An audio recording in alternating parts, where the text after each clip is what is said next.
Representation is an important part of any educational institution, and Stony Brook University touts itself as one of the most diverse campuses in the U.S. While that may be true for the student demographic, can the same be said about the faculty? We asked Stony Brook students how many black professors they've had during their time here, and here's what they had to say. So we're wondering, how many black professors have you had so far during your time here? None. None. I don't think I have a black professor. Not many. Maybe one. Do you know which class that was or which subject? I think that was chemistry. So how many black professors have you had during your time at Stony Brook? 0. I've had 2 first semester, one for my African studies class and for my writing class. I don't think I've had one. 0. Yeah. So how many black professors have you had so far at Stony Brook? None. How many what? Black professors. 0. Just one actually, my current chem professor, Roy Lacey. I think I've had one. Do you know which subject that was for? Yeah, actually I have him. I had him last semester and this semester. So we were just wondering, how many black professors have you had during your time at Stony Brook?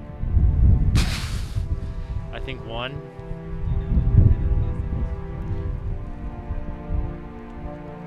Honestly, probably 0 actually. All right, Leah, how many black professors have you had here at Stony Brook? I haven't had any. And do you think this would enhance your experience as a student? I do think so, mostly because especially for the African studies, I did take a class. I actually dropped the class mostly because it was taught by a Caucasian professor.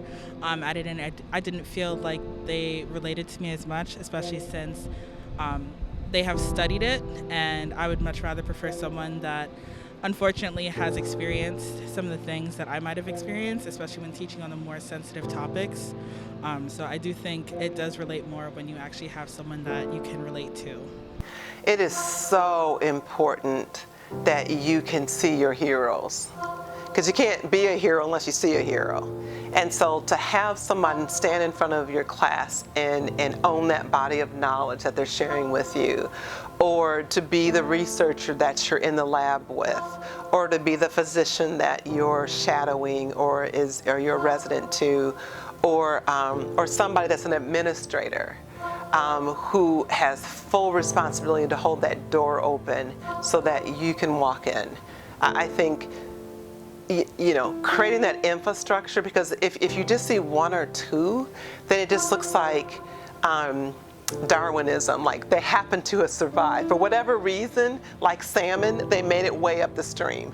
No one caught them, the bear didn't eat them, and they just happened to get way upstream by happenstance. But strategically, when you see more and more representation, then what you see is you see a system and structure, but it also ensures that the curriculum is reflective, that speakers and programming is reflective and inclusive, and conversations that aren't productive are disrupted.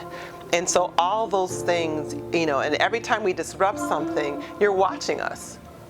And so somebody says something and it's like, oh, wait a minute. You're like, I like the way you said that. I hear that all the time. You're like, I like the way you redirected that.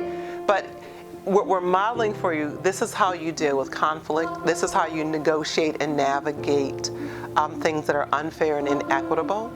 And so not only are we teachers, but we're your mentor and your coach. We're you.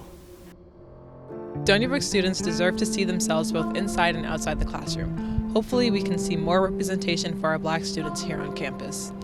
With the Statesman, I'm Amaya McDonald.